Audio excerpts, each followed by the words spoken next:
Here I've got a wok, and what I'm going to do is toast some spices. And the spices have to be toasted to make my actual laksa paste.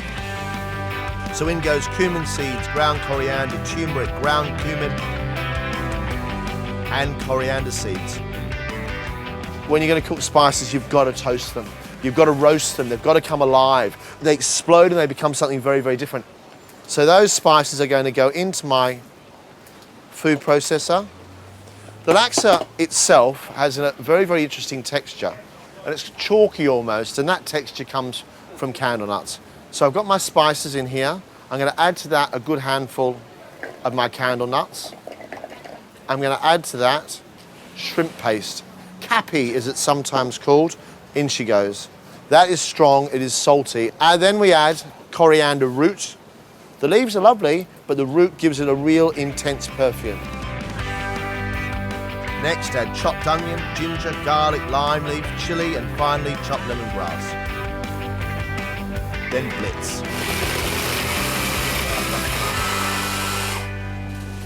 So what you've got now is you'll see this sort of dryish paste because of the candle nuts. Every time you make a curry paste, add a tiny bit of water.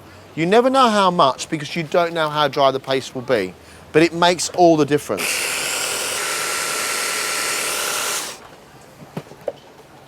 Now the paste is starting to form, you see? Almost like peanut butter. And that is exactly what I want. The laksa paste is lovely and aromatic, but I also want my laksa to have some heat. So I'm using some shop-bought red curry paste for a fiery kick, which just needs frying in a little bit of oil.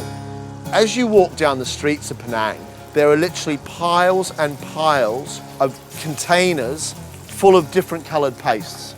And each stall has a different type. And you know what? You can get whatever you like, any sort of paste you want in most supermarkets these days. For sweetness, add some sugar to the red paste and fry for a few minutes before setting to one side. Then into the wok, add a little coconut milk. So, our yellow laksa paste goes into the wok. Stir that around, and you've got this lovely paste that starts to fry. Remember, in this laksa paste stock, there's not a huge amount of chilli. So you can make it as fiery as you like, depending upon how much of the red curry paste you add to it. So you see what we're doing here? One is about flavour, sourness, sharpness, and the texture of the candle nuts, and the other one is about depth of spice, and that's why you need the two pastes. So it's in with a couple of spoons of red curry paste, the rest of the coconut milk, chicken stock, fish sauce, and a touch more sugar. I want it to come to the boil, because as soon as it comes to the boil, it starts to infuse and the flavour become deep.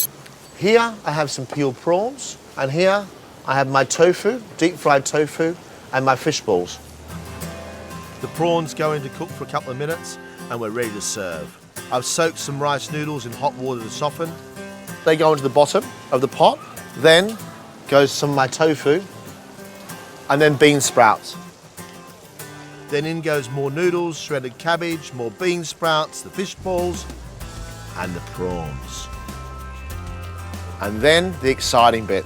Your sauce gets poured straight over the top, through the middle, and into the noodles. And there you have it. That is what I call a decent laksa. A little bit more than $5, but very delicious.